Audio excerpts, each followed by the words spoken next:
Γιάννης Σανσίδη, λήψη δεύτερη και τελευταία.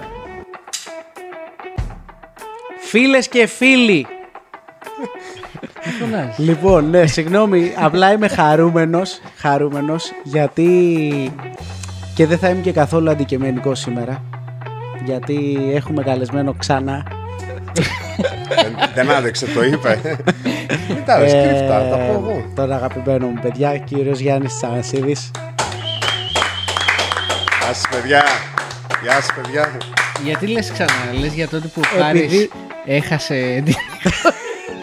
Να σου πω κάτι, επειδή είμαστε πάρα πολύ σοβαροί παραγωγή. Όχι, θα τον κόψουμε. Όχι, αυτό το κάνω για πλάκα για μας. Δεν θα το κόψουμε. Δεν θα τον εκθέσω έτσι. Επειδή δεν μπορεί το παιδί. Όχι. Επειδή το έκανε επίτηδες. Εγώ θέλω να σου πω Μπορεί κάτι. να πεις την ιστορία από την αρχή, να τελειώνουμε. Εγώ και θέλω να πω μπούμε κάτι. στο θέμα. Επειδή είμαστε πάρα πολύ σοβαροί παραγωγή και εσείς μπορεί να βλέπετε τώρα μια εκπομπή και τις άλλες εκπομπές και να λέτε τι ωραία και καλά, συμβαίνουν και στραβά. Όπως ένα στραβό συνέβη και με τον Γιάννη. Συμβαίνουν όμως αυτά. Γιάννη μου, μια καλή ευκαιρία να ξανάρθεις, να τα ξαναπούμε, να μας ξαναδείς. Σαν στο σπίτι σου εδώ, έφερε και γλυκά ο Γιάννης, έτσι. Ωραίο καφέ κάνετε. Καφετζής.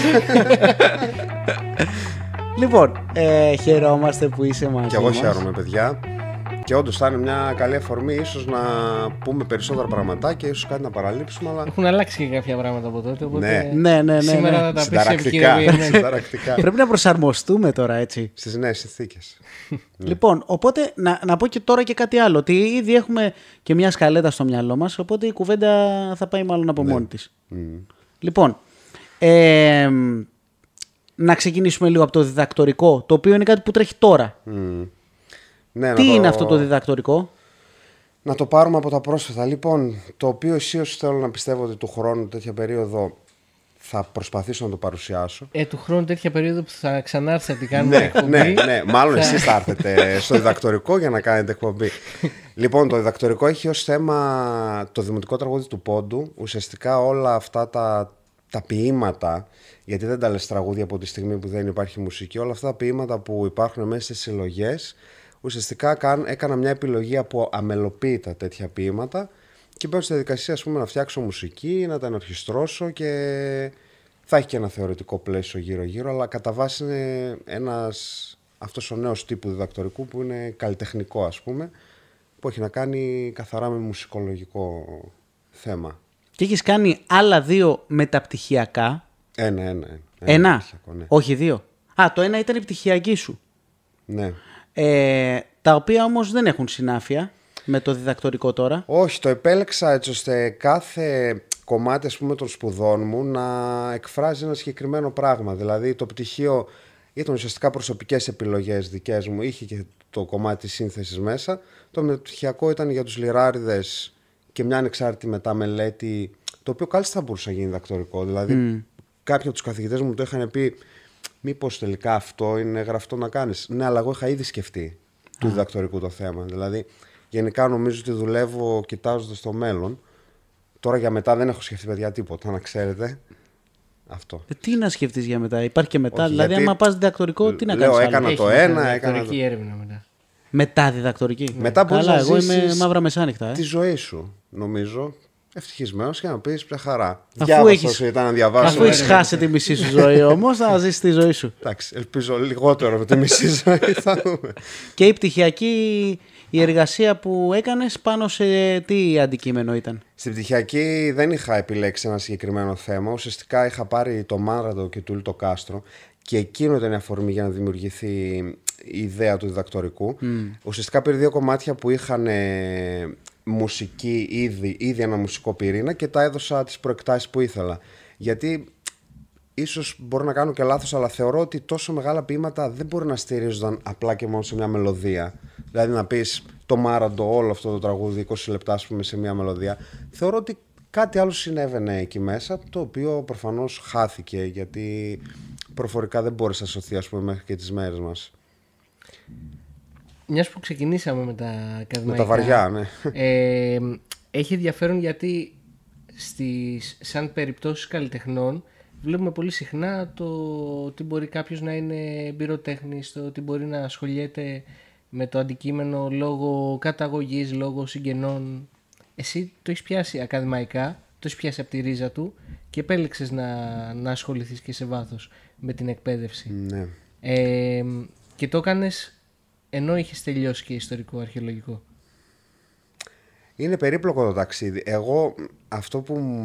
Τι κέρδισες από την ενασχόληση στην ακαδημαϊκή, θέλω να σε ρωτήσω. Εντάξει, έρχεται να συμπληρώσει το βίωμα. Από εκεί εγώ θα σου ξεκινήσω. Γιατί εγώ ήμουν από τους τυχερούς που απλόχερα μου δόθηκε, ας πούμε, το βιωματικό με την ποντιακή μουσική. Και έτσι ξεκίνησα, ας πούμε, να ασχολούμαι και με τη λύρα. Αλλά όταν έρχεται το ιστορικό, ήταν ένα άλλο εφόδιο που οφείλεται για το διδακτορικό και για όλα αυτά που περικλείουν το θέμα έρευνα, το θέμα συγγραφή, ας πούμε.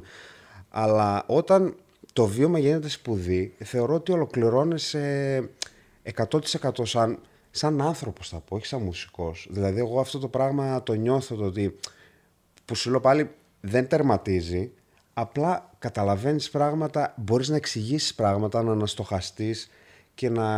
Δηλαδή τώρα στο διδακτορικό έχω ένα κεφάλαιο που γράφω αναστοχασμούς, τολμώ να πω ένα είδος αυτοεθνογραφίας, έτσι λέγεται, που καταρρίπτω, ας πούμε, δεδομένα που έχω χτίσει εγώ ίδιος για την παιδική μου ηλικία, τα οποία δεν μπορώ να κατανοήσω γιατί το έκανα.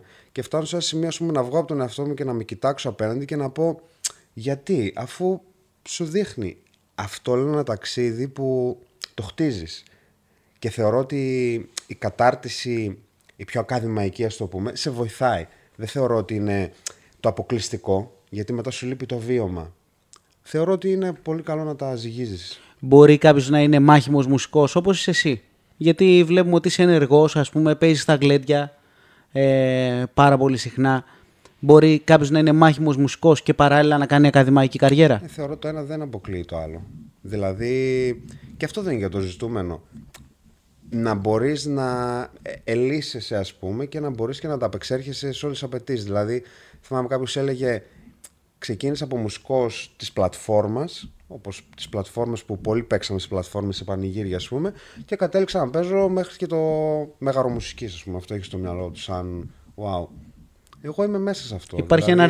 Υπάρχει ένα ρητό που λέει, άλλοι είναι, το άκουσα από κάποιο μουσικό, άλλοι είναι του πανεπιστημίου και άλλοι του πεζοδρομίου. Ναι. Εσύ νιώθεις ότι είσαι και στα δύο, εγώ δηλαδή, είμαι απ' όλα, ναι. Και του πεζοδρομίου και του πανεπιστημίου. Είμαι απ' όλα. Και πέρα από το ενεργό παικτικό, ας το πούμε, ακόμα και μια μουσική με τη σύνθεση, ας πούμε, που να πω ότι μια μουσική η οποία θέλω να κάνω μια μουσική για ένα ποντιακό τραγούδι το οποίο θα μπορεί να παίξει, ας πούμε, στο ραδιόφωνο, ή για ένα ποντιακό τραγούδι το οποίο θα έρθει ένας μη πόντιος, και έχω πετύχει πολλά σκηνικά με τα λεφτοκάρια, ας πούμε, που παίζουμε, που θα πούμε κάποια πράγματα μετά, του να παίζουμε σε ένα μαγαζί το οποίο όχι απλά είναι μη πόντι, είναι μη Έλληνες και κάθονται, ας πούμε, και ακούνε ποντιακή μουσική έτσι. Ναι, για μένα αυτό είναι, θεωρώ, ένας στόχος τον οποίο έθεσα και επιτέχθη. Έχεις ακούσει την έννοια ακαδημαϊκισμός? Με αρνητική χρειά. Ναι, έχει αρνητική χρειά και στην ουσία λέει ότι υπάρχει ένας ακαδημαϊκός λόγος που είναι ξεκομμένος από την πραγματικότητα και ή ωρεοποιεί κάπως τα πράγματα ή τα παρουσιάζει τέτοιο. Πιστεύεις ότι αυτό συμβαίνει στη μουσική? Δηλαδή μεταξύ μουσικολογίας και μουσικής? Σίγουρα πιστεύω ότι συμβαίνει, γιατί το να είσαι επιστήμονας δεν προϋποθέτει το να είσαι και καλός πρακτικά μουσικός. Βασικά δεν μπορείς να είσαι καλός σε όλα. Ωραία. Κάποιο είναι το ατού σου, κάπου υστερείς. Αυτό το ξέρουμε όλοι, η μουσική. Δηλαδή, σίγουρα ξέρεις σε τι είσαι αδύναμος, που μπορεί εσύ να είσαι πολύ δυνατός, αλλά σε κάτι που είναι αυτός δυνατός. Θεωρώ ότι το πάνε είναι αυτογνωσία και το να έχεις ανοιχτά τα αυτιά σου. Γιατί πολλές ήταν οι περιπτώσεις που προσπάθησα, ας πούμε, με συνομήλικους μας ποντίους ή μη, να ανταλλάξω απόψεις ανθρώπινες, θα έλεγα, για μουσικά θέματα τα οποία δεν υπάρχει μια απόχρωση του μπλε. Υπάρχουν πολλά μπλε. Ναι, αλλά είδα ότι πολλές φορές δεν έχουμε τα αυτιά μας ανοιχτά. Δηλαδή, υπάρχουν παροπίδες, ας πούμε. Ναι, και υπάρχει ένα είδος στο ότι εγώ αν έρχομαι, ας πούμε, όχι να αμφισβητήσω, να συνδιαλλαγώ μαζί σου για κάποιο συγκεκριμένο θέμα, νιώθεις τον κίνδυνο και με τη μία, ξέρεις, οχυρώνεις, ας πούμε. Μηχανισμός άμυνας. Ναι, λες και σου κάνω επίθεση. Θεωρώ ότι το ακαδημαϊκό βοηθάει στο να ανοίξει, ας πούμε, λίγο η σκέψη. Λίγα λόγια για τον καθηγητή σου, τον Ηλία τον Παπαδόπουλο. Εντάξει, ο Ηλίας είναι πολύ μεγάλο κεφάλαιο στη μουσική μου πορεία. Ο Ηλίας με έμαθε να φτιάχνω μουσική. Και αυτό το λέω το ότι δεν θεωρώ ότι είναι μόνο ουρανοκατέβατο. Δηλαδή, συνδυάζεται εννοείται με την ψυχολογία και με τη στιγμή, αλλά δεν φτιάχνεις μόνο έτσι ένα καλό κέικ. Υπάρχει και μια συνταγή που αν την ακολουθήσεις, αν ξέρεις, το μπορεί να μην γίνεται πάντα το ίδιο καλό, αλλά πάντα γίνεται. Τον Ηλία τον ευγνωμονώ για αυτό το πράγμα. Βέβαια, ο Ηλίας, λίγο εγώ που το γνώρισα στο γάμο σου, νομίζω ότι έχει πολλές συνταγές για κέικ. Για μένα είναι ένα μουσικό φαινόμενο που, εντάξει, ο ίδιος επέλεξε ένα πιο κλειστό, ας πούμε, δρόμο μέσω του πανεπιστημίου, δηλαδή επέλεξε να διδάξει. Αυτό θέλει πολύ μεγάλο κουράγιο από το να παίξει. Γιατί όταν ο Ηλίας έπαιζε, εμείς ήμασταν αγέννητοι παιδιά ή ήμασταν παιδάκια και έκανε τρομερές παραγωγές. Πώς είναι ως παίκτης, δηλαδή δεν τον έχουμε ακούσει πολύ να παίζει τον... Κοίτα, στα μαθήματα τον άκουγα και εγώ όχι πολύ. Έχει τρομερή αντίληψη, έχει τρομερή ποντιακή παιδεία, αλλά στο μάθημα ουσιαστικά, παιδιά, και αυτό είναι το τρελό, το οποίο ξεκίνησα να το κάνω από την πρώτη χρονιά, φανταζόμουν και καταλάβαινα αυτό που ήθελε να κάνω, χωρίς να μου το δείχνει. Λες και τον ήξερα δεκαετία, ας πούμε. Δηλαδή μου έλεγε ένα πράγμα και εγώ καταλάβαινα πάνω στο όργανο ότι ήθελε και εκείνο και το άλλο ή ήθελε αυτό, ας πούμε, ως προέκταση εκείνου. Αυτό για μένα είναι ο δάσκαλος. Πρέπει να εμπνέει και εμένα ο Ηλίας με ενέπνευσε σε πολλά πράγματα. Αυτός ήταν και υπεύθυνος να τα λέμε όλα στην πραγματικότητα και για το θέμα του διδακτορικού.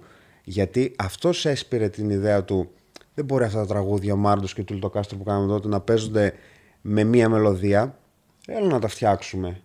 Δεν υπάρχει λόγος να φοβάσαι να τα αγγίξεις. Έτσι τα κάνεις κτήμα της σημερινής πραγματικότητας. Αλλιώς υπάρχουν κάπου και λες, ωραία, ας τα βγάλουμε από τη γυάλα, να τα πούμε τώρα γιατί ήρθε αυτή η συγκυρία. Δεν χρειάζεται κάποια συγκυρία. Να πάμε σε σένα και να μας πεις με ποια αφορμή ξεκίνησες να ασχολείσαι με τη μουσική. Εντάξει, είναι η κλασική ιστορία που λέω πάντα. Ο παππούς ο Γιάννης της μάνας μου έπαιζε, τον θυμάμαι δηλαδή να παίζει, γιατί από ένα σημείο και μετά που έπαιζα εγώ λίγο καλύτερα, δεν ξανά έπιασε τη λίρα και τον παρακαλούσα μέχρι και τα τελευταία του και δεν το έκανε, παιδιά. Από ντροπή, δεν ξέρω από τι. Ουσιαστικά αυτός παρακίνησε, θα πάει το παιδί να μάθει λίρα. Ξεκίνησα, έκανα λίγα μαθήματα με το Θανάση του Στυλίδη και μετά ουσιαστικά με ανέλαβε ο Θόδωρος Σοβεριώτης. Πολύ ωραία εμπειρία, εντάξει, με σκαμπανεβάσματα, δηλαδή ενώ ξεκίνησα πηγαίνοντας προς την κορυφή, μετά με την παρτιτούρα εκεί λίγο βούλιαξα. Ουσιαστικά έκανα το εξής κουτό, αλλά και πρωτοποριακό, ας πούμε. Εγώ είμαι της γενιάς που υπήρχαν τα Walkman, τα κασετοφωνάκια, με κασέτα μέσα, ναι, και πήγαινα, ας πούμε, ο Βεριώτης μου έδινε την παρτιτούρα και τον έλεγα θέλω να μου το γράψει κιόλας, ας πούμε. Πατούσα το ρεκ, το έγραφα, εγώ το χαϊβάνι πήγαινα στο σπίτι και το μάθαινα με το αυτί. Γιατί δυσκολευόμουν, ας πούμε, με την παρτιτούρα. Πήγαινα εκεί πέρα, έστεινα την παρτιτούρα περήφανος, έπαιζα το σκοπό με τις παραλλαγές τις δικές μου. Ο Βεριώτης το καταλάβαινε προφανώς, αλλά δεν μου έλεγε ποτέ τίποτα.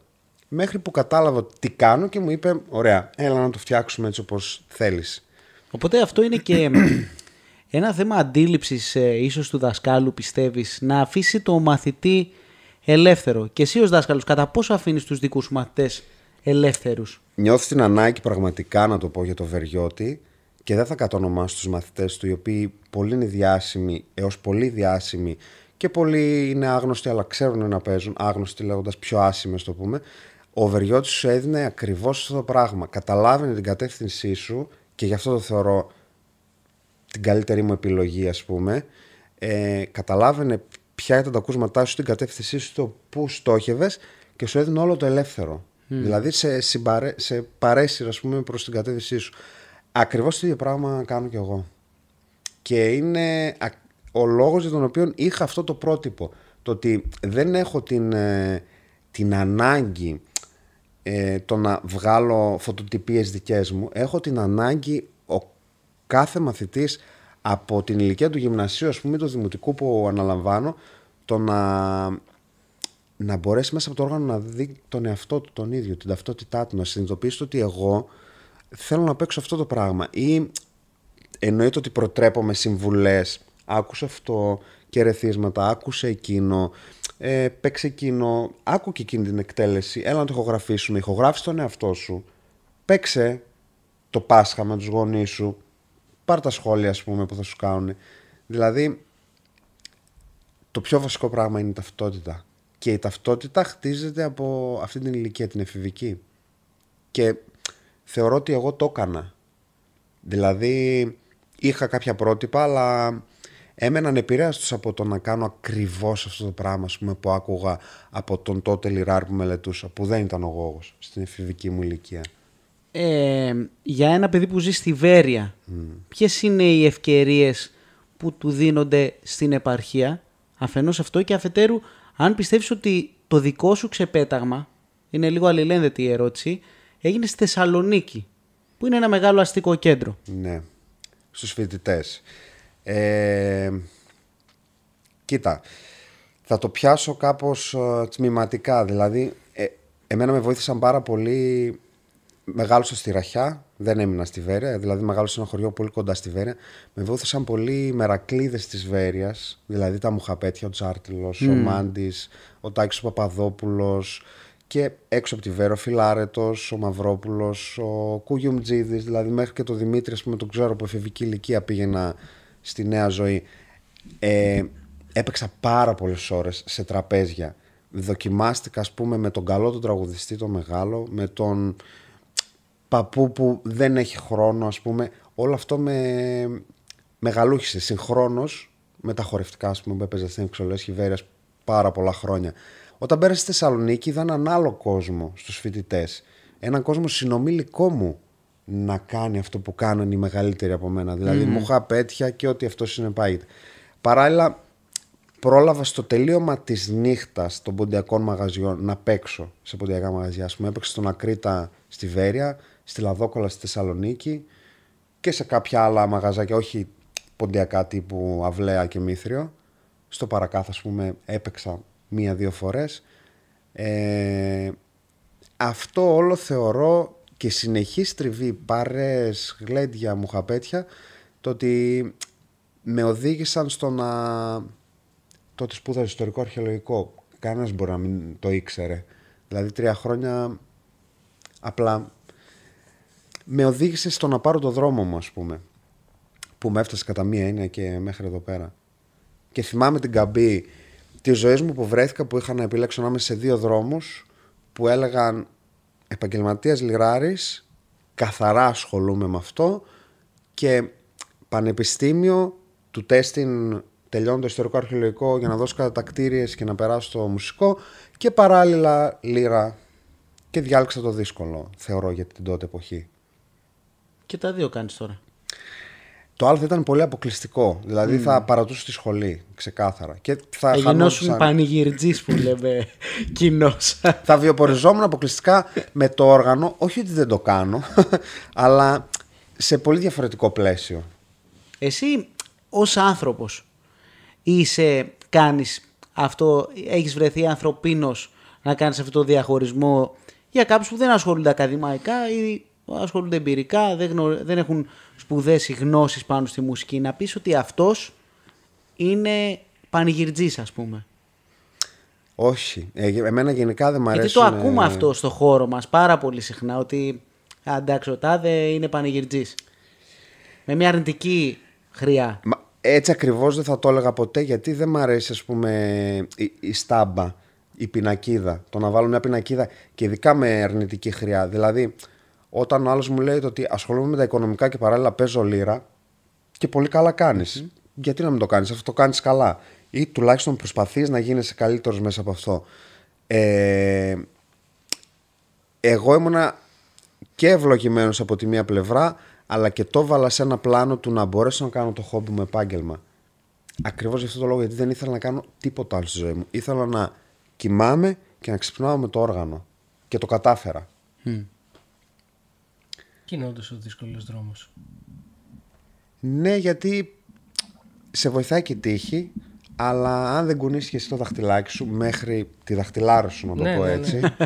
Ναι, γιατί το καταλαβαίνουμε όλοι. Όλοι από εδώ μέσα περάσαμε, ας πούμε, από κάποια σχολή για να καταλήξουμε στο να κάνουμε κάτι με το οποίο δεν θα ασχοληθούμε ή θα ασχοληθούμε, ή τελικά η ζωή μπορεί να σου δώσει εντελώς μια άλλη κατεύθυνση, ας πούμε, η οποία μπορεί να είναι και άσχετη με τη μουσική.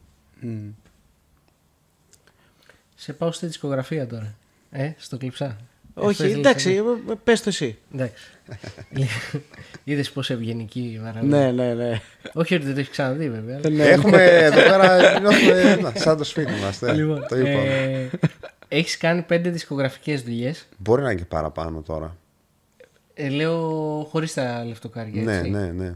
Πες μου να κάνω κάποιο λάθος. Μην γίνει και τελείως ρεζίλ. Τέλος πάντων, ας πούμε. Έχεις κάνει κάποιες δισκογραφικές δουλειές. Ναι. Και προτιμάς το ολοκληρωμένο άλμπουμ από ότι ένα single. Που είναι και. Εντάξει, είναι η τάση Είναι η της μόδα εποχής. της εποχής, ναι. Η εμπορική, ας πούμε, τάση της εποχής, θα μπορούσε κάποιος να πει. Και αυτό θα μπορούσε να χαρακτηριστεί κάπως αιρετικό. Εσύ γιατί επιλέγεις να κάνεις ολοκληρωμένο άλμπουμ αντί για single? Θεωρώ ότι αλήθεια και αυτά που σαν single που εγώ δεν τα έχω στο μυαλό μου έτσι, αλλά αυτά που έκανα μεμονωμένα τα τραγούδια, αν μπορούσα να μην τα κάνω έτσι, δηλαδή να τα εντάξω σε ένα ευρύτερο πλαίσιο πιο ολοκληρωμένο όπως λες, θα το επέλεγα. Θεωρώ ότι παίρνοντας στα χέρια σου ένα δίσκο, μπορείς να έχεις άποψη ακούγοντας μισή ώρα μουσικής, ας το πούμε, μπορείς να έχεις μια ολοκληρωμένη άποψη αρχικά για αυτό το δίσκο και δεύτερον για αυτόν που έπαιξε αυτό το δίσκο, για αυτό που έγραψε τις μουσικές ή άσχετα αν οι μουσικές είναι παραδοσιακές, για αυτό που τραγούδισε. Το ένα κομμάτι το θεωρώ πολύ πρόσχερο, πολύ αρπακόλα, να το πούμε έτσι. Μπορεί να είναι προσεγμένο, αλλά στοχεύει σε πολύ συγκεκριμένο κομμάτι. Εγώ ποτέ δεν μπήκα στο στούντιο να γράψω ένα κομμάτι έχοντας στο μυαλό μου ότι θέλω να γίνει επιτυχία για να αναδειχθώ ή για να βγάλω περισσότερα χρήματα ή για να με παίξουν τα ραδιόφωνα. Δεν το είχα ποτέ ανάγκη αυτό το πράγμα. Και ούτε το επεδίωξα. Γιατί ανέκαθεν είχα την αντίληψη ότι ο άλλος θα αναγνωρίσει την αξία σου χωρίς να τον πιέσεις. Δεν χρειάζεται εγώ να έρθω και να σε τσιγκλίσω. Είμαι καλός, επέλεξε με. Να μ' ακούσεις, να με πάρεις στο γάμο σου, ας πούμε, ή το οτιδήποτε άλλο. Εσύ θα εκτιμήσεις το ότι η δουλειά που κάνει αυτός μου αρέσει, άρα θέλω να το ακούσω, θέλω να μου παίξει ή θέλω, ας πούμε, να πάει στην ευχή της Παναγίας και να μην έχω σχέση μαζί του. Ναι.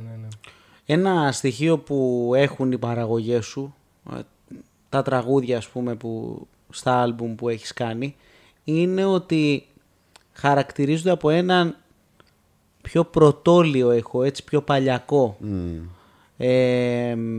Χωρίς πολλούς πειραματισμούς στη μουσική όσον αφορά τον ήχο, την ενορχήστρωση. Τα δικά σου όρια, πού ξεκινούν και πού τελειώνουν πάνω σε αυτό το τομέα? Κοίτα, ο πειραματισμός ο μεγάλος θα έρθει στο επόμενο project που θα είναι αυτό το διδακτορικό, το θα παιχτεί, που εκεί πέρα, ας πούμε, θεωρώ ότι για τα δικά μου δεδομένα θα το τερματίσω, γιατί θα βάλω αρκετά μη ποντιακά όργανα μέσα, τα οποία ουσιαστικά θα τα δώσω ένα ρόλο ποντιακό. Δηλαδή αυτός που θα παίξει θα πρέπει να μελετήσει τη λύρα για να κουμπώσει πάνω στη λύρα. Ο λόγος για τον οποίο επιλέγω, ας πούμε, μέχρι τώρα οι δισκογραφίες μου να είναι λύραντα όλοι, ας το λέμε έτσι, ή μια λάφτα που κάνουμε με τα λεφτοκάρια που πειραματιζόμαστε εδώ και χρόνια, είναι το ότι ίσως πολύ γρήγορα πέρασα στο στάδιο της αφαιρετικότητας.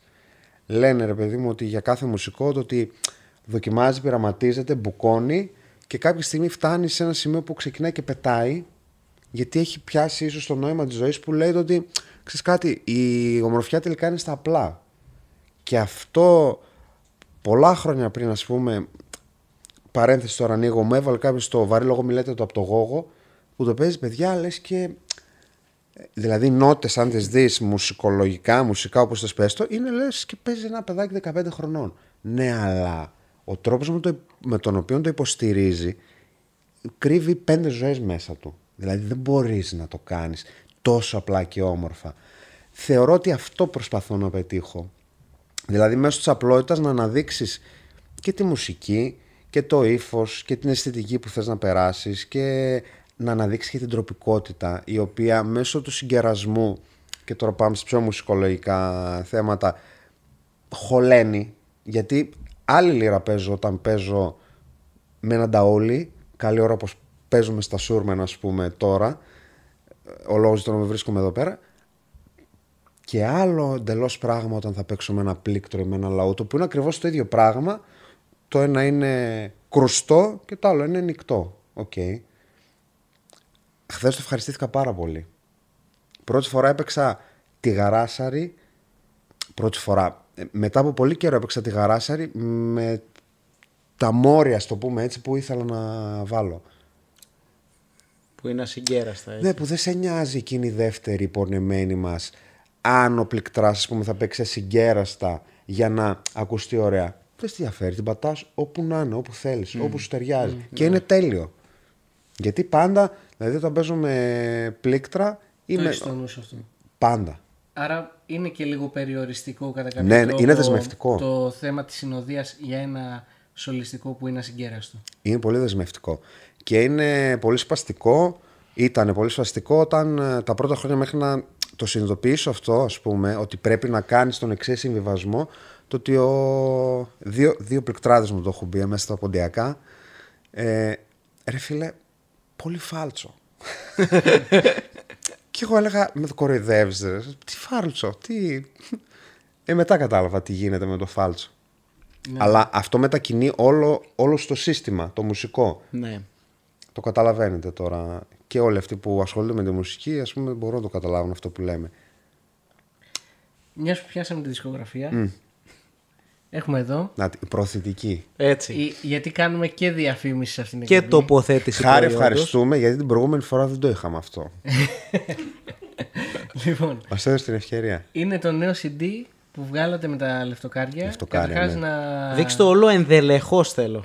Καταρχάς να πούμε καλοτάξιδο. Καλό Να είσαι τάξιδο, καλά. συγχαρητήρια. Ήδη έχει ταξιδέψει αρκετά, δεν το περιμέναμε. Ναι. Γιατί να πούμε ότι μας αξίζουν όλους, και συμπεριλαμβάνω και εσάς και όλους αυτούς που το κάνουν, συγχαρητήρια. Εμάς που δεν περιοριζόμαστε στο Spotify και στο YouTube και μπαίνουμε στη διαδικασία να εκτυπώσουμε χαρτί. Που αυτό, ας πούμε, τα μισά αυτοκίνητα, για να μην πω το 80% των αυτοκινήτων, Δεν έχουν. δεν έχουν. συσκευή. Ναι, αλλά ο άλλος σου λέει θέλω το CD γιατί θέλω να το έχω, ας πούμε, στη Είναι συλλογή μου. ενθύμιο. Ναι, και είναι και πολύ διαφορετικό να έχεις ένα χειροπιαστό. Και είμαστε η γενιά που Πράγμα, έδωσε πολλά ναι. λεφτά, παιδιά, νομίζω, σε CD. Δηλαδή, εγώ πλήρωνα μέχρι και 30 ευρώ CD ποντιακά. Ναι. Είναι λίγο Έχει ρομαντικό. ένα πάρα πολύ ωραίο. Τώρα δεν το λέω, σας το είπα και πριν, όχι επειδή είσαι εδώ. Είναι πολύ ωραία δουλειά και το artwork. Μαλλιοτραβηχτήκαμε αρκετά για να βγει έτσι ωραίο. Τα ξέρετε, εσείς είστε και ναι, περισσότεροι. εντάξει. Είναι πολύ ωραίο, πραγματικά. Καλοτάξιδο και. Λίγα λόγια θα μας πεις για το άλμπουμ. Τι είναι αυτό το άλμπουμ? Λοιπόν, αυτό το άλμπουμ ουσιαστικά σκεφτείτε ότι μαλώσαμε. Αντιμαχήσαμε αρκετά για το αν θα έμπαινε κρουστό. Δηλαδή λες, είναι δυνατόν σήμερα ημέρα να κάνεις ένα άλμπουμ και να κάνεις απλά ένα τρίο χωρίς κρουστό? Που εντάξει, τι θα ήταν να βάλεις ένα κρουστό? Το αυτονόητο και το εύκολο. Εν τέλει αποφασίσαμε ότι έτσι όπως ξεκινήσαμε, αυτό θα πρέπει να είναι η πρώτη μας εικόνα, ας πούμε, σαν σχήμα. Το ότι ακόμα και στο Ανατολικό, ας πούμε, που κάναμε ή σε άλλες συναυλίες, το ότι τολμούσαμε να πάμε χωρίς κρουστά, γιατί δεν είχαμε ανάγκη, ας πούμε, αυτή την κρούβα. Γιατί η μουσική ίσως που επιλέγαμε να παίξουμε δεν είχε αυτή την ανάγκη. Ναι. Και αποφασίσαμε ουσιαστικά να παίξουμε έτσι όπως γεννηθήκαμε. Εδώ μέσα τώρα υπάρχουν κάποια αγαπημένα κομμάτια τα οποία παίζαμε εξ αρχής. Υπάρχει, όπως έκανα στο πτυχιακό μου με το Μάραντο και του Ήλ το Κάστρο, υπάρχει μια διασκευή της Λεμόνας, την οποία την επιμελήθηκα εγώ και με τη βοήθεια των παιδιών. Υπάρχουν κάποια παραδοσιακά τραγούδια τα οποία δεν έχουν ακουστεί, δηλαδή υπήρχαν οι πηγές τους, αλλά δυστυχώς... Σε δισκογραφία εννοείς. Ναι. Ας πούμε υπάρχει ένα κομμάτι της Μέλπο Μερλιέ που το λέει ακαπέλα η Ξανθήπη Ιωσήφιδου, το οποίο το ανακάλυψε εντελώς τυχαία σε ένα μάθημα, ας πούμε, που έκανα στο πανεπιστήμιο με το φοιτητή μου, και ουσιαστικά με το που έβαλα τη λύρα και ανακάλυψα τη μελωδία, ξετρελάθηκα. Λέω, δεν είναι δυνατόν αυτό που τραγουδάει τόσο καιρό να παίζεται έτσι. Και υπάρχουν και 2 καινούργια κομμάτια τα οποία μας εκφράζουν εντελώς. Το ένα είναι δικό μου και το άλλο είναι του σχήματος. Ωραία. Το σουξέ μας. Τέλεια. Τι είναι τα λεφτοκάρια λοιπόν, να πούμε. Πριν πούμε τι είναι τα λεφτοκάρια, θα κυκλοφορήσει όμως και ψηφιακά. Ναι, στις ναι. ψηφιακές πλατφόρμες. Είναι στα σκαριά. Σε αυτή τη φάση είμαστε. Είπαμε λίγο να το τρέξουμε έτσι. Κάναμε ήδη μια παρουσίαση στην Θεσσαλονίκη, η οποία πήγε πάρα πολύ καλά στο in situ. Και τώρα σκεφτόμαστε ίσως για μια παρουσίαση στην Πτολεμαΐδα. Θα παίξουμε και εδώ πέρα στην Αθήνα σε ένα φεστιβάλ. Πότε? Στο Ρίζες 23 Μαΐου, αν δεν κάνω λάθος. Και είπαμε ίσως το συνδυάσουμε με μια παρουσίαση. Δηλαδή θα ξεκινήσουμε έτσι λίγο να το τρέχουμε. Ίσως χρειαστούμε και τη βοήθειά σας δηλαδή. Θα δούμε. Τα λεφτοκάρια, τα φουντούκια. Ως γνωστό, τα φουντούκια είναι ο καφέ χρυσός της Μαύρης Θάλασσας. Προσπαθήσαμε ουσιαστικά να δώσουμε αυτό το νόημα του... δεν είμαστε χρυσός. Οι μελωδίες οι οποίες παίζουμε θεωρούμε ότι είναι χρυσός. Και προσπαθούμε να τις διατηρήσουμε στον χρόνο. Και γι' αυτό οι επιλογές, ας πούμε, που κάνουμε είναι πολύ συγκεκριμένες. Τι μουσική παίζετε? Ποντιακά? Αποκλειστικά προσπαθούμε ουσιαστικά να προσεγγίσουμε για ένα κοινό πόντιο, ίσως είναι κακή έκφραση, αλλά θα το πω έτσι, για ένα κοινό πόντιο που τα θεωρεί βαριά ποντιακά, να τα κάνουμε προσφυλή στο άκουσμα για όλους. Και το χαρακτηριστικότερο όλων είναι ότι σε πολλές μουσικές σκηνές που παίζαμε, όπως το είπα και πριν, το ότι πολλές φορές το 60% ήταν μη Έλληνες, όχι μη πόντι. Δηλαδή ο ποντιακός κόσμος που ερχόταν να μας ακούσει, παιδιά, στο Ανατολικό για παράδειγμα, μπορεί από τα 50 άτομα, 60 που ήταν μέσα, να ήταν 5. Ποντιακοί άνθρωποι που τους ξέραμε, ας πούμε, από την ποντιακή Να πιαστώ τώρα από αυτό που λες.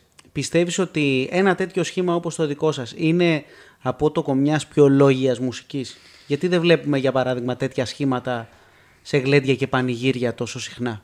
Λοιπόν, το λόγια λίγο με φοβίζει ανέκαθεν, και εκεί θα πάει και το διδακτορικό.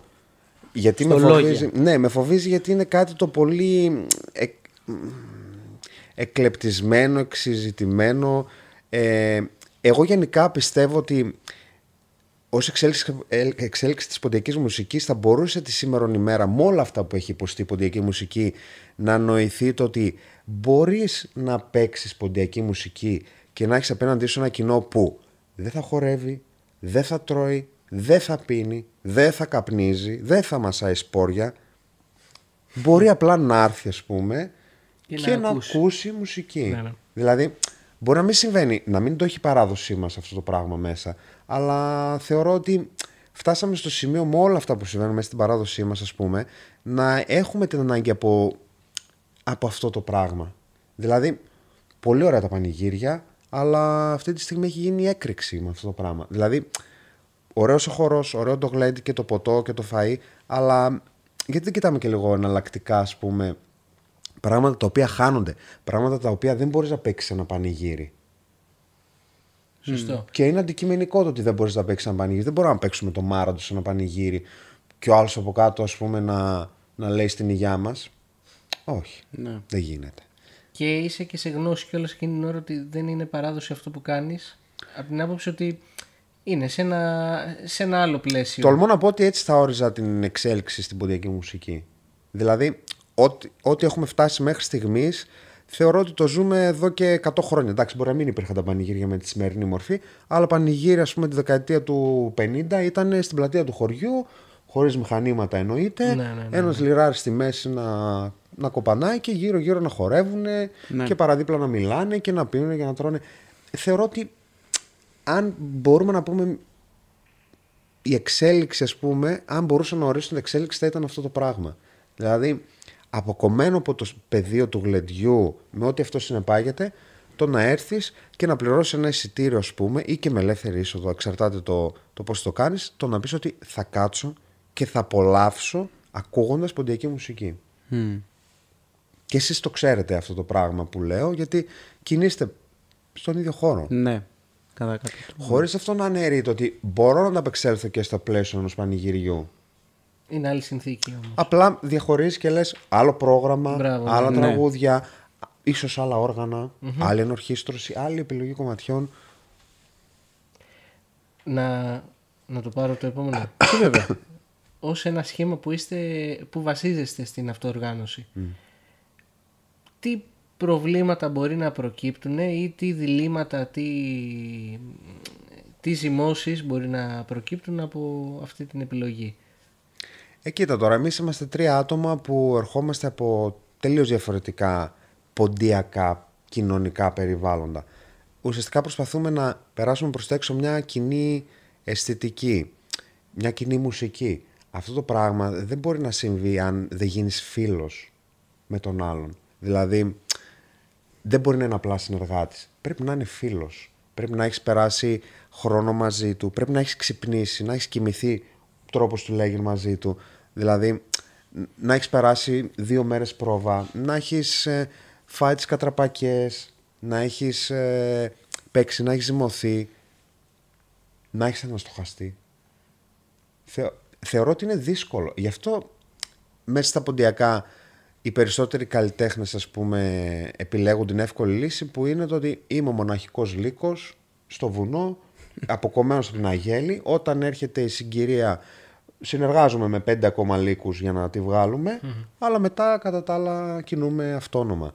Όταν όμως είσαι μέλος της Αγέλης, υπακούς σε κάποιους κανόνες.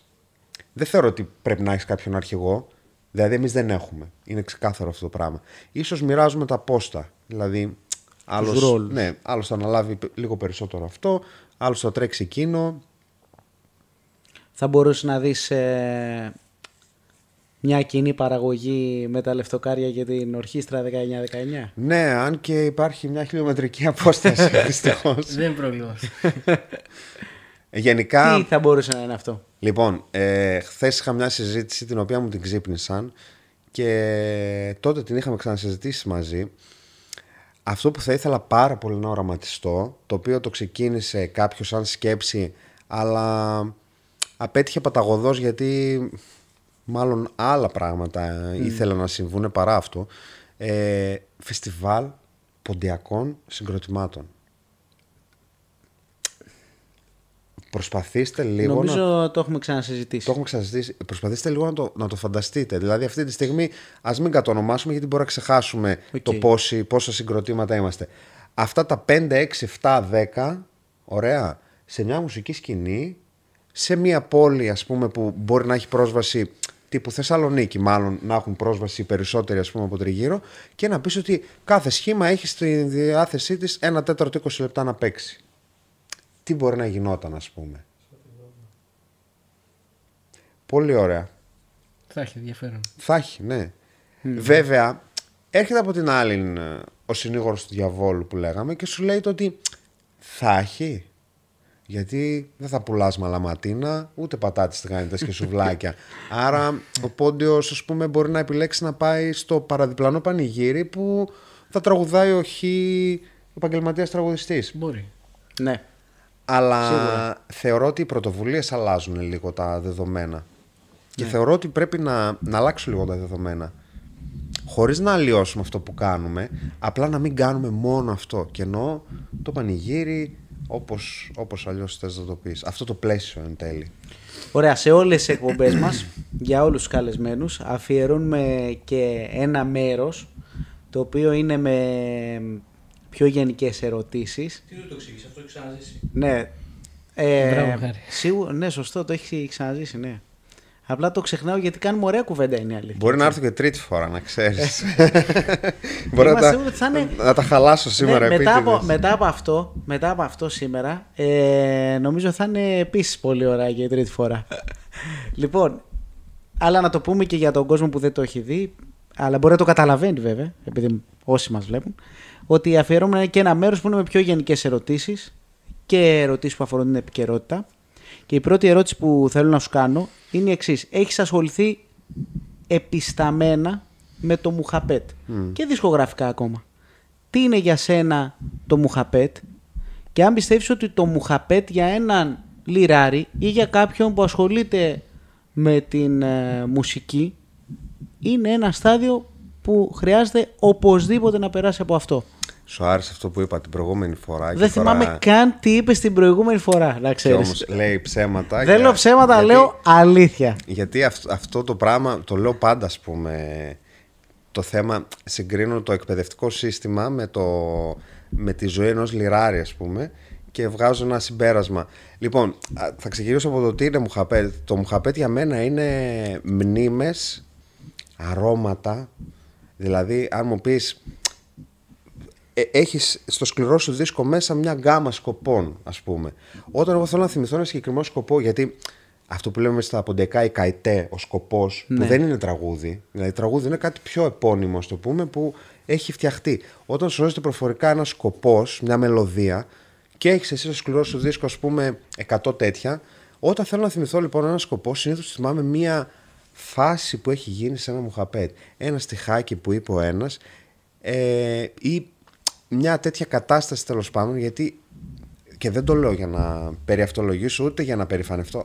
Έχω παίξει πάρα πολλές ώρες σε τραπέζι. Πάρα πολλές. Δηλαδή, ίσως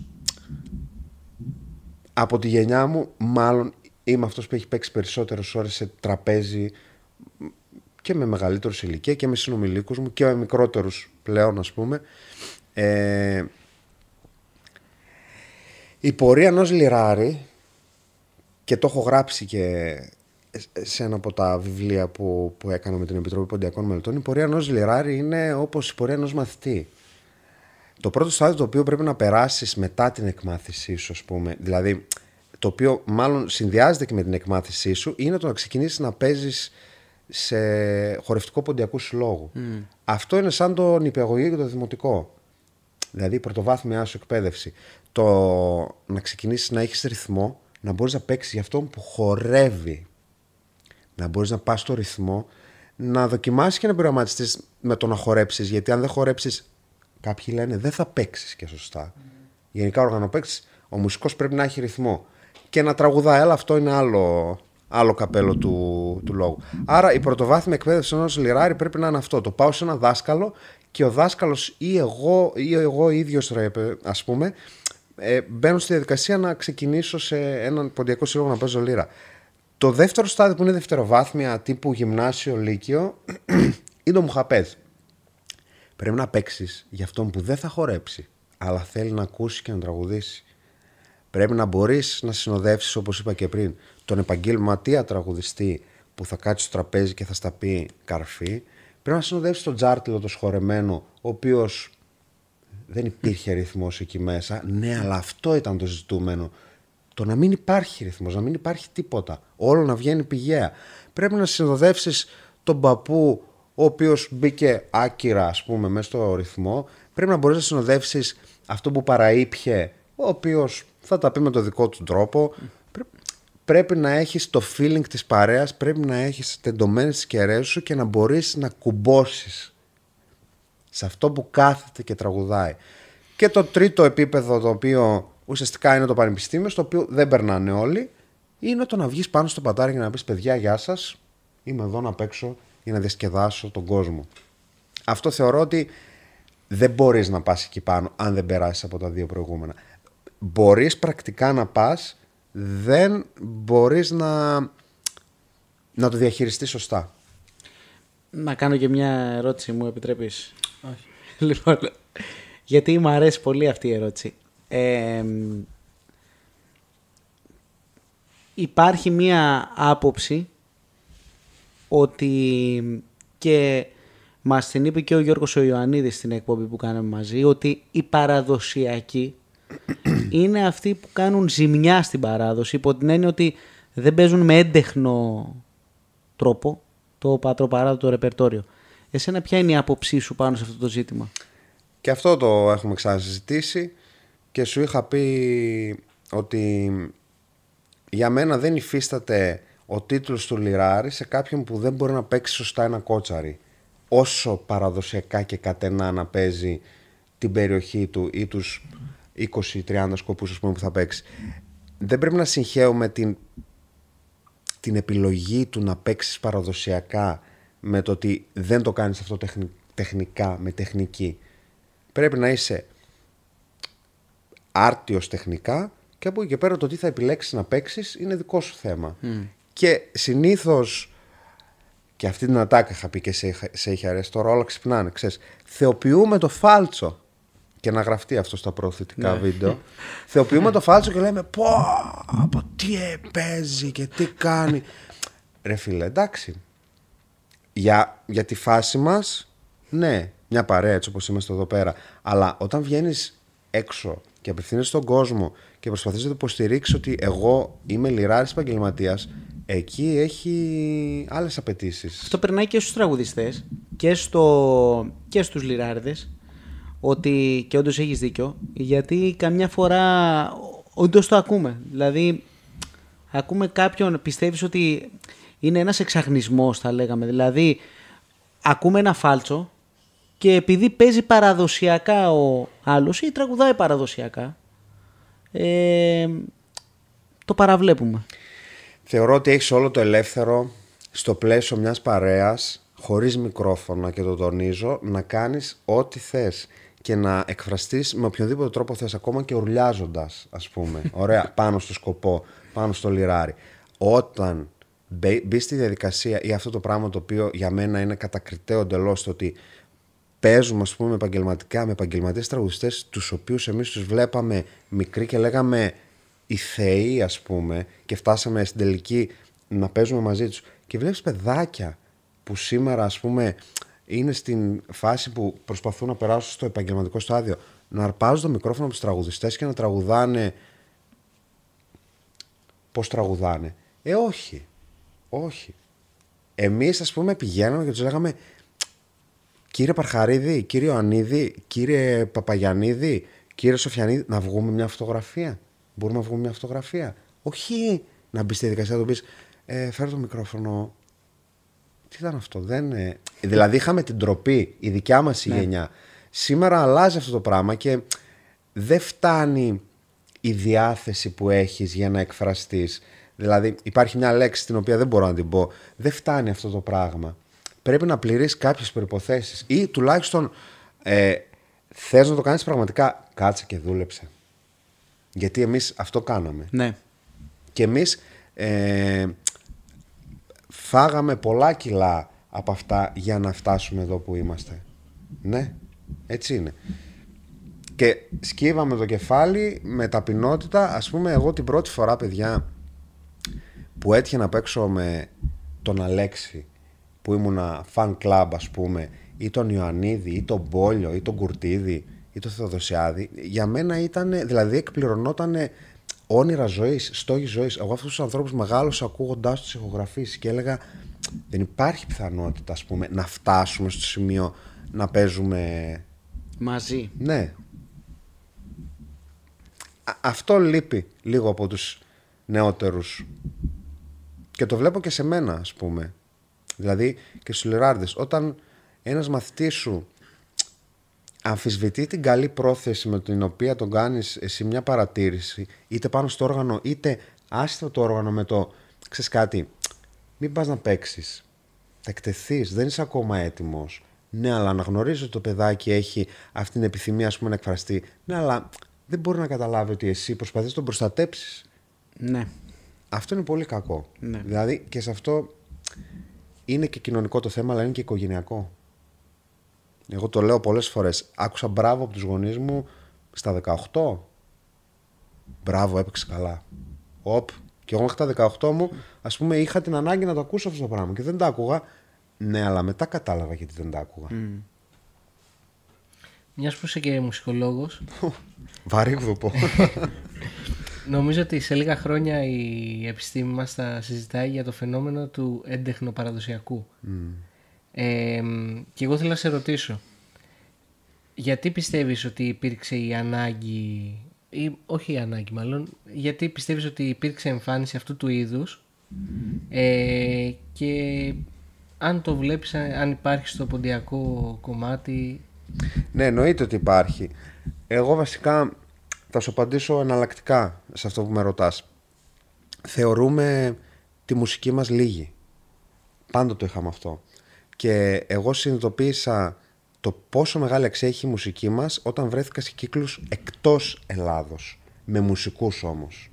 Και γι' αυτό βάζω το μουσικολογικό τώρα μέσα. Δηλαδή, θυμάμαι χαρακτηριστικά όταν πήγα σε ένα φεστιβάλ στη Γαλλία και ανάμεσα σε 15 συμπαίκτες από άλλες χώρες της Μεσογείου βγήκα και αντί για αυτό το σχεδιασμό που κάνανε τρομακτικά πράγματα, ας πούμε, οι συμπαίκτες μου, βγήκα και έπαιξα ένα τύπου μακρύ γκαϊτέ και όλοι είχαν μείνει παγωτά σε φάση τι είναι αυτά που κάνεις, τι είναι αυτό, πώς το κάνεις, τόσο περίπλοκο, 5 νότες και πώς. Και εγώ έλεγα, μπα, με κοροϊδεύουν. Ή μια άλλη φορά στη Γερμανία που θυμάμαι το βιολιστή τον Σούπερμαν που ήρθε και μου είπε, τι δοξάρι είναι αυτό, τι τρέμουλο, πώς τα κάνεις αυτά τα πράγματα. Θεωρώ ότι δεν δίνουμε την αξία που πρέπει στη μουσική μας και προσπαθούμε να βάλουμε αλότρια στοιχεία μέσα σε αυτήν για να την κάνουμε πιο κοντά στα αυτιά του νέου Έλληνα, θες να το πεις, του διεθνή, του Ευρωπαίου. Εγώ το θεωρώ αυτό περιττό. Θα ασχολούμασταν με άλλο είδος μουσικής. Δηλαδή, δεν το θεωρώ κακό το να πειραματίζει. Και εγώ στον καναπέ, στο σπίτι μου, ας πούμε, για να βγάλω τη σχολή, έπαιξα πάρα πολλά πράγματα. Αλλά αργότερα, φτιάχνοντας ένα χαρακτήρα και μια ταυτότητα, επιλέγω τι θα παρουσιάσει στον κόσμο. Παίζω ποντιακή λύρα, απευθύνομαι σε ποντιακό κοινό, άρα θα παίξω τα ποντιακά αυτά που θέλω με τους τραγουδιστές που συνεργάζομαι, ας πούμε. Της απάντησα. Ναι. Ωραία, τα τελευταία χρόνια δουλεύεις και ως εκπαιδευτικός στα μουσικά σχολεία. Από τη στιγμή που ξεκίνησες, βλέπεις να υπάρχει μια εξέλιξη στο ενδιαφέρον των μαθητών να έρθουν να φοιτήσουν, να σπουδάσουν στο μουσικό σχολείο με ειδίκευση στη λύρα? Ναι, και αυτό και για τα σχολεία και για το πανεπιστήμιο. Που τα τελευταία 7 χρόνια μετά τον Ηλία, ας πούμε, ανέλαβα την ειδίκευση. Γενικά βλέπω ότι η επόμενη γενιά ζωντανεύει πολύ περισσότερο από εμάς. Γιατί το δικό μας το μυαλό, και όταν λέω δικό μας εννοώ της δικιάς μας γενιάς, ήταν το να ακολουθήσει αυτό της προηγούμενης γενιάς. Δηλαδή ποντιακό πανηγύρι, δουλειά, δισκογραφία ίσως ή το οτιδήποτε άλλο. Οι νεότεροι από εμάς θεωρώ ότι έχουν λίγο πιο ανοιχτούς ορίζοντες και το ότι μπορούν να δουν την επιστημονικότητα μέσω του οργάνου. Δηλαδή, εγώ έζησα στην εποχή που με ρωτούσαν, καλά η λύρα έχει νότες. Γιατί να μην έχει δηλαδή? Τι μπορεί να είναι αυτό το όργανο, τόσο προσδιορίστο, τόσο... Ναι, δηλαδή... Τώρα αυτό που λες με οδηγεί και σε μια ερώτηση ακόμα. Αν όσα χρόνια είσαι εκπαιδευτικός, έχεις αντιμετωπίσει μια καχυποψία από τους δασκάλους των μαθητών που είχες στο σχολείο, Ναι. οι οποίοι σε πολλές περιπτώσεις μπορεί να ήταν και εμπειροτέχνες? Έχεις βιώσει κάτι τέτοιο? Όχι ευτυχώς, αλλά δεν προσωπικά, αλλά θεωρώ ότι σε πολλές των περιπτώσεων υπάρχουν άνθρωποι οι οποίοι δεν θα έπρεπε να διδάσκουν το όργανο. Και όταν λέω δεν θα έπρεπε, το ότι είσαι ένας καλός λυράρης δεν σημαίνει ότι είσαι ένας καλός δάσκαλος. Συνήθως αυτά τα δύο δεν πάνε μαζί. Ωραία. Υπάρχουν άνθρωποι οι οποίοι μπορούν να τα συνδυάσουν. Αλλά είναι θέματα λίγο ματαιοδοξίας το να μην αφήσεις ένα παιδί, ας πούμε, να ακολουθήσει αυτό το πράγμα εφόσον το επιθυμεί ή βλέπεις κάτι σε αυτό το παιδί. Γιατί? Για να το κρατήσεις δικό σου μαθητή. Πόσο, ας πούμε. Για πόσο? Και για ποιο λόγο δηλαδή. Ναι. Και γιατί να μην το κάνεις συγχρόνως. Γιατί αν είσαι καλός δάσκαλος, εγώ ας πούμε αυτό το φαινόμενο το συναντούσα. Το να έχω παιδιά, ας πούμε, που πηγαίνουν και σε άλλους δασκάλους. Ερχόντουσαν και σε μένα. Ναι. Δηλαδή τους μαθητές σου τους φτιάχνεις εδώ πρώτα και μετά τους το περνάς στα δάχτυλα. Εννοείται ότι ένα παιδάκι που έρχεται να μάθει λύρα το βάζεις κάτω και ξεκινάς να παλεύεις με τα δάχτυλά του και με τα χέρια του και με το δοξάριο του και με τα τρέμουλά του. Αλλά από ένα σημείο και μετά λύρα δεν μαθαίνεις τα χέρια. Λύρα μαθαίνεις από εδώ. Αν από εδώ δεν μπορείς να γίνεις λυράρης, στα άκρα σου δεν θα φτάσεις ποτέ. Όσο και να παλέψεις με το δοξάρι ή όσο και να ακούσεις γόγο, όσο. Λυράρης πρέπει να είσαι εδώ. Και πρέπει να είσαι υγιής. Γιατί όπως μου έλεγε ο Βεριώτης, αν δεν κάνω λάθος, η λύρα μαζί με το πιάνο είναι τα δύο πιο απολυταρχικά όργανα. Γιατί παίζουν μόνο. Αν κάτσετε και το καλοσκεφτείτε, δεν υπάρχει άλλο όργανο παγκοσμίως που να παίζει μόνο. Δεν χρειάζεται τίποτα. Η λύρα έπαιζε χωρίς νταόλι. Ναι. Παίζει μόνο. Αυτό. Ναι. Και τώρα η πιο σημαντική ερώτηση του podcast σου. Ποια είναι η σχέση σου με τον Γιάννη Μιχαηλίδη? Τώρα δεν μπορώ να τα πω όλα, εντάξει. Κρύβε λόγια. Λοιπόν, το Γιάννη το γνώρισα. Δεν θυμάμαι, πάλι την είπαμε αυτή την ιστορία ή δεν ζαβού παθαίνω. Κάτι είχες πει. Το γνώρισα σε ένα πανηγύρι εκεί στην Αριδαία και είπα τι ωραίο παιδί, τι ωραία ποντιακά τραγουδάει, αλλά κατάλαβα. Αλλά είχες πει αλλά. Ήταν επηρεασμένος από την ψαλτική. Ναι. Δηλαδή αυτό φαινόταν στις αρχές, νομίζω, πριν γίνεις γνωστός κατά κόσμο, ρε παιδί μου, σε παγκόσμιο επίπεδο. Καλά, όχι ότι είμαι γνωστός τώρα. Όχι. Δηλαδή λες και είμαι. Αλλά γενικά ταιριάξαμε και θυμάμαι την πρώτη φορά, ας πούμε, την πρώτη φορά. Από τις πρώτες φορές που κατέβηκα Αθήνα και ήταν η προτεραιότητά μου το να τον πω πάμε να πιούμε έναν καφέ ή είπε να με φιλοξενήσει κτλ. Το έριξα εγώ σαν ιδέα. Πάμε στο στούντιο, ας πούμε, να παίξουμε μια σειρά επί τραπέζια έτσι και ό,τι βγει. Ουσιαστικά ούτε πρόβα δεν κάναμε. Λίγο αυτός είδα τα στιχάκια, τα έβαλε σε ένα τέτοιο και πήγαμε και κάναμε αυτό που υπάρχει. Εκείνη είναι η αρχή. Και μετά εντάξει το Ατάπαζαρ, εκείνο το κομμάτι που το δικαιούταν. Το δικαιούταν. Λόγω καταγωγής. Ναι. Κατά τα άλλα, εντάξει, κρατάμε μια καλή φιλέ και γενικά μου αρέσει η φάση σας πάρα πολύ, γιατί με εκφράζει το να ακούω διαφορετικές φωνές προς την ίδια κατεύθυνση, γιατί είστε μια τέτοια φωνή που, όπως το είπα, ξεφεύγει από το πάμε να πιούμε, να χορέψουμε, να γλεντήσουμε και να πάμε για ύπνο και την άλλη μέρα δουλειά, που αφήνει κάτι άλλο, ας πούμε, πίσω. Δηλαδή μπαίνει στη διαδικασία να προβληματίσει τον κόσμο και να πει υπάρχουν και αυτά τα ποντιακά. Εγώ, ας πούμε, τα τελευταία 2-3 χρόνια με τα λεφτοκάρια αντίστοιχα το ακούω σαν καραμέλα. Υπάρχουν και αυτά τα ποντιακά. Τελευταία, ας πούμε, παίξαμε ένα κομμάτι από το διδακτορικό μου στην παρουσίαση του CD και ήρθαν δύο άνθρωποι πολύ αξιόλογοι, επιστήμονες, πανεπιστήμονες, οι οποίοι μου είπανε μας προβλημάτισε πάρα πολύ αυτό το πράγμα. Αν προϋπήρχε, αν όντως είναι καινούριο, αν όντως το έγραψες εσύ, αν δεν είναι κλεμμένες αυτές τις μελωδίες, και δεν μπορείτε να φανταστείτε πόσο με ανατροφοδοτεί αυτό το πράγμα.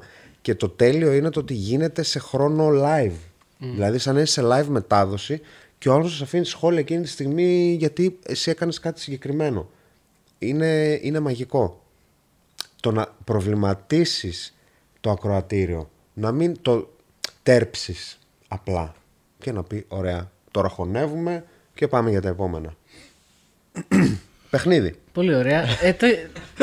Έτοιμος, έχει μάθει. Στην επόμενη να τον φέρουμε να κάνει παρουσία. Τα ξέρει.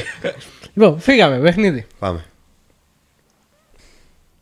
Το παιχνίδι που θα παίξουμε σήμερα με σένα. Δεν θα σηκωθούμε όρθιοι. Όχι. Δεν ξέρω αν το έχουμε ξαναπαίξει. Νομίζω πρέπει να το έχουμε ξαναπαίξει γενικά. Είναι το ναι ή όχι. Δηλαδή θα σου λέμε κάτι. Τώρα το αλλάζουμε. Ναι. Δεν έχω καταλάβει τι θα κάνεις, αλλά οκ. Το πήρε πάνω του και εγώ το κατάλαβα αυτό σήμερα. Θα σου λέμε μία φράση και θα λες ναι ή όχι. Εντάξει, απλό. Λοιπόν, παντρεύεσαι? Πάλι με το γάμο. Πάλι. Αυτό είναι σταθερό. Δεν θα παντρευτείς, ρε φίλε, θα κάνω εγώ podcast. Θα έρθω. Λοιπόν, αλλά την ίδια στιγμή μαθαίνεις ότι αναστήθηκε ο Χρύσανθος και ο Γόγος και θέλεις να παίξεις μαζί τους. Και θέλουν να παίξεις μαζί τους. Λοιπόν, αφήνεις την ύφη στα κρύα του λουτρού. Εντάξει, είναι η ίδια ερώτηση όμως. Είναι ίδια, εντάξει. Όχι, είναι περίμενε. ίδια. Θα απαντήσω ακριβώς με τον ίδιο τρόπο γιατί μου άρεσε η απάντηση που έδωσα. Εντάξει, μην μου το στερήσεις αυτό το πράγμα. Λοιπόν, και σου λέω όχι, γιατί τους έχω ακούσει τόσο πολύ μέσα στο κεφάλι μου και τους δύο. Το Χρήστανθο όχι τόσο, το Γόγο, που θα έδινα πολλά πράγματα για να τον ακούσω live, ας πούμε, να παίζει. Πιο πολύ θα οραματιζόμουν αυτό τον τρόπο με τον οποίο πήγαινε να κάνει την εκπομπή με το Βαλτσάκι, την εκπομπή στην Epsilon της Θεσσαλονίκης, το πώς άνοιγε, το πώς ήταν εκεί μέσα στο στούντιο. Δηλαδή θα ήθελα πολύ να το βλέπω. Αλλά σου λέω όχι. Δηλαδή θα παντρευόμουν ξεκάθαρα. Αλλά θα λάκιζα αν μου έλεγες εμένα γενικά και δεν απαντάω όπως βλέπεις με ένα ναι, με ένα όχι. Γενικά το ερωτηματικό μου είναι τι παίζανε στον πόντο. Πώς παίζανε στον πόντο. Δηλαδή δεν μου φτάνει ο Σταύρης, ο οποίος για μένα είναι το τέλειο, μέσα από το οποίο τέλειο προέκυψε ο Γόγος. Είναι το τέλειο το οποίο δεν μπορούμε να το κατανοήσουμε. Και 1000 χρόνια ακόμα να περάσουν δεν θα μπορέσουμε να το κατανοήσουμε το Σταύρη. Παιδιά, θα ήθελα να δω 1 γενιά, 2 γενιές πριν το Σταύρη. Δηλαδή να μπω μέσα στην τραπεζούντα το 1850 και να ακούσω τον καλύτερο. Ωραία. Επόμενη ερώτηση. Άρα θα παντρευόταν. Άμα θες μπορούμε να το κλείσουμε και να... Όχι. Αυτό τώρα θα Λοιπόν, η επόμενη ερώτηση. Παντρεύεσαι και την ίδια ώρα μαθαίνεις ότι αναστήθηκε ο Σταύρης και θέλει να παίξεις μαζί του. Αφήνεις την ύφη στα κρέα του λουτρού. Ναι. Συγγνώμη, Αναστασία. Είχαμε. Τη χρωστούσα αυτή την απάντηση, ρε παιδιά, την προηγούμενη φορά. Εντάξει. Λοιπόν, υπέροχη ερώτηση. Δεν ξέρω ποιος από τους δύο την είχε σκεφτεί. Φασολάκια επί 5 μήνες. Α, μπράβο. Το δίνω, εντάξει, το δίνω. Μπορεί να σε άφησε στην εκκλησία με το Σταύρη. Αλλά μου κάνεις φασολάκια. Αλλά φασολάκια επί 5 μήνες, σερί, ή να μένεις στην πόλη που δουλεύεις. Λοιπόν, αρκεί να μένεις στην πόλη που δουλεύεις. Εντάξει, τώρα τα φασολάκια και άχυρα θα τρώγα, να σου πω την αλήθεια, γιατί είμαι πονεμένος, ρε παιδί μου. Αλλά λες δόξα τω Θεώ, αφού μπαίνω στα μάξι κάθε μέρα και οδηγάω πολύ, αλήθεια είναι, καθημερινά, και είναι δύσκολο να ζεις σε άλλη πόλη και σε άλλη να δουλεύεις. Βέβαια τελευταία έφαγα μπάμιες μετά από 15 χρόνια, 20, 30, δεν ξέρω πόσο ήταν, και μπορώ να πω ότι... Δεν είναι τόσο κακές. Έφαγα και εγώ πρόσφατα και αναθεώρησα. Εγώ δεν τρώω ποτέ, ούτε να τις μυρίζω δεν θέλω. Θες να φάμε μαζί μπάμιες, να αναθεωρήσεις? Όχι. Μαζί θα φάμε. Παιδιά, ήμουν αταγμένος αντιμπάμιας, να ξέρετε. Αλλά τελικά εντάξει. Να σου πω, βάλ' του όνομα στο podcast Γιάννη Τσανασίδης, ο Αντιμπάμιας. Ή θα βάλουμε τίτλο, ήμουν ο Αντιμπάμιας του podcast. Λοιπόν, φήμες λένε ότι θες να ασφαλίσεις τα δάχτυλά σου. Το έχω κάνει. Αυτό άλλαξε. Το έχω κάνει, όχι, έχει χρόνια που το έχω κάνει. Κάτσε, την προηγούμενη λύση ότι σκεφτόσουν. Συγγνώμη λίγο, Inter-American πού, ας πούμε? Συγγνώμη, δεν μπορώ να σου αποκαλύψω, αλλά... Όχι, σε ποια εταιρεία θέλω να μου πεις? Λοιπόν, εγώ θα σου πω το άλλο. Αυτή την ιδέα θα τον κατονομάσω, ρε παιδί μου, και όλος χορεμένος στον άνθρωπος. Ο Χρήστος Τσενικίδης το είχε κάνει. Και μάλιστα τις λαμπρές εποχές τότε που ήταν και διαφορετικά τα πράγματα, είχε άλλη τιμή για κάθε δάχτυλο. Πρόσεξε. Αξιολογείς τα δάχτυλα δηλαδή. Εγώ. Εσύ το έκανες? Είχα κάνει κάποτε μια ιδιωτική ασφάλεια πριν μπω στη διαδικασία. Όχι, έκανες τιμή ανάλογα με το όχι. Εγώ υπάρχει και το συμβουλεύω σε όλους τους μουσικούς που μας βλέπουν. Ρε παιδί μου, εντάξει, δεν ξέρεις, ξημερώνει. Είχαμε και το πρόσφατο σκηνικό αυτό που συνέβη με τον συνάδελφο τον κλαρινετίστα. Μπορείς να ασφαλίσεις τον εαυτό σου έτσι ώστε αν χτύπα ξύλο κριθείς ανίκανος να επιτελέσεις το μουσικό σου έργο, να αποζημιωθείς πολύ καλά. Να σου πω, τα λεφτά που δίνεις είναι πολλά, ας πούμε? Παιδιά, ένας καφές είναι πιο πολύ το μήνα. Άρα είναι ξεφτύλα, δηλαδή θα χρησιμοποιήσω αυτή τη λέξη. Που μιλάμε, ας πούμε, για το εργαλείο το οποίο μας δίνει ζωή. Όχι... Αυτό βέβαια είναι μια εύλογη. Τώρα πέρα από την πλάκα δηλαδή, του παιχνιδιού, είναι μια εύλογη συζήτηση. Ναι. Και... Να φέρουμε έναν ασφαλιστή σε ένα podcast. Ναι. Γύρισε κάποιος πολύ καλά και είπε... ένα πλάνο. Μακάρι να μην χρειαζόταν να κάνεις βέβαια ιδιωτική ασφάλεια, αλλά εντάξει. Γύρισε κάποιος άνθρωπος και είπε: το πρώτο πράγμα που ασφαλίζουμε είναι το αυτοκίνητό μας. Ωραία. Και δεν ασφαλίζουμε τον εαυτό μας.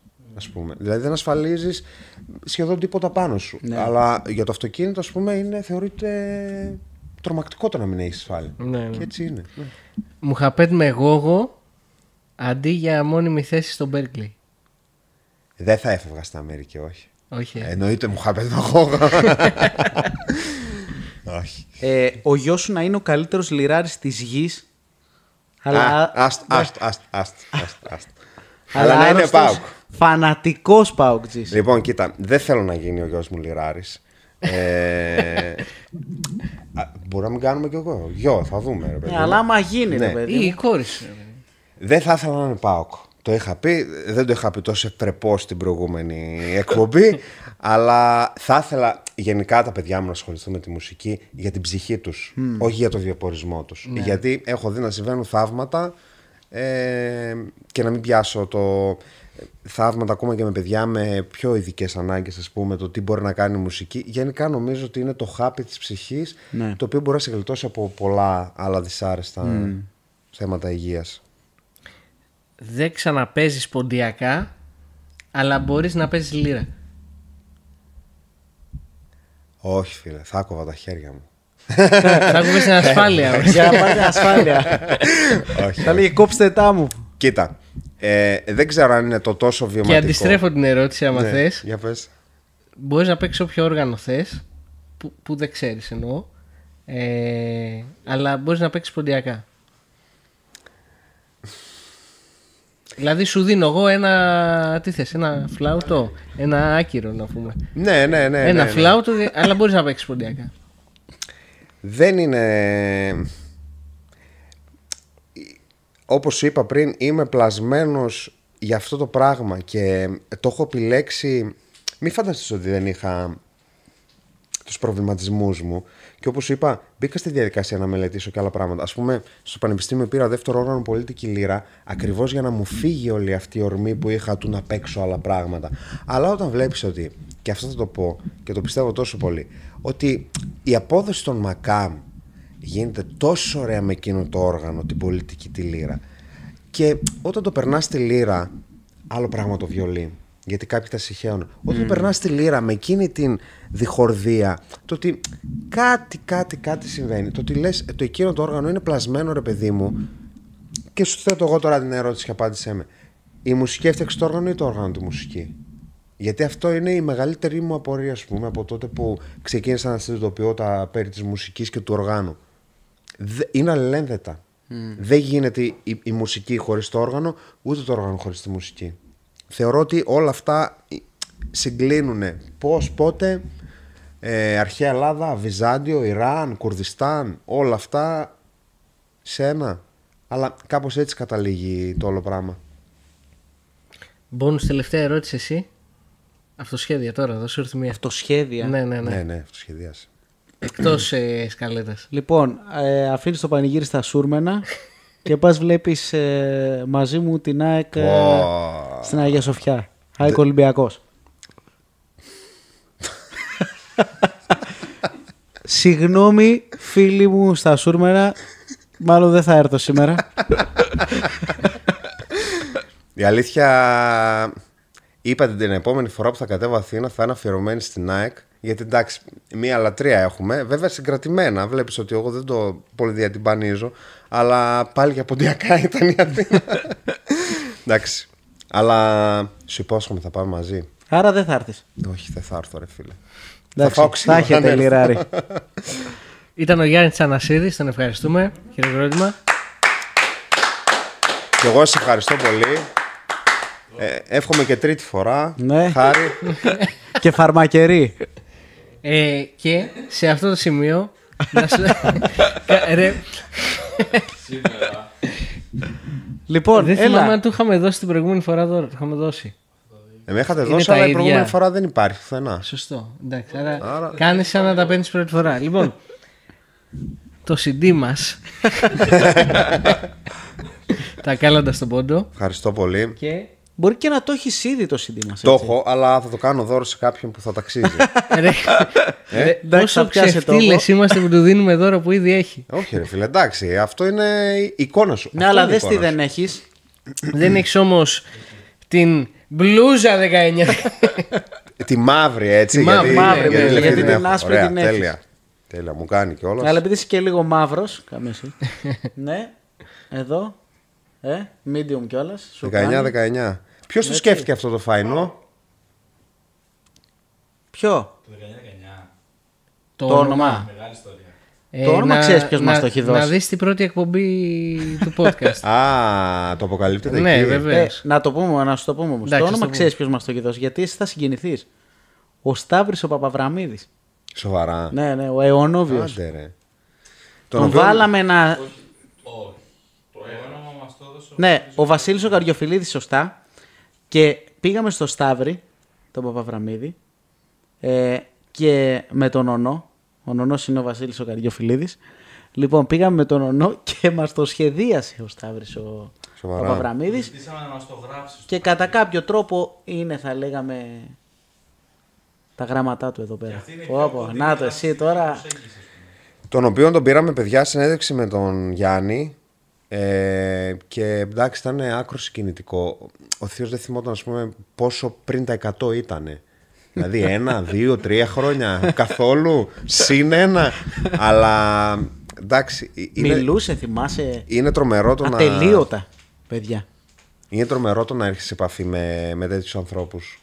Και θεωρώ γενικά πολύ, πολύ τυχερό τον εαυτό μου που εντάξει, το κυνήγησα κιόλας, αλλά έχω να σου πούν τόσα. Μια απλή ιστορία μπορεί να την κουβαλάς μια ζωή.